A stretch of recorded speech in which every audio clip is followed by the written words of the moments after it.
ఇప్పుడు కంట్రీలో ఉన్నాం, ఎంత లో లెవెల్ ఏరియా, బాగా 4 feet ఫీట్ వాటర్ వచ్చింది.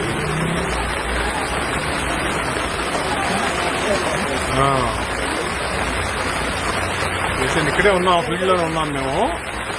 ఇప్పుడు ఇక్కడ ఇంకోటి మన వాళ్ళకి కొంచెం ఈ ఫుడ్ అరేంజ్మెంట్స్ చూడమనండి. మధ్యాహ్నం లంచ్ను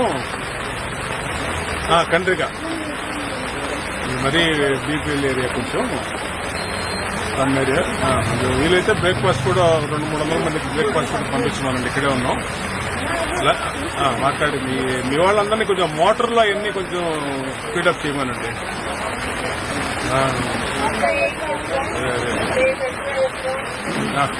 వీళ్ళు రైట్.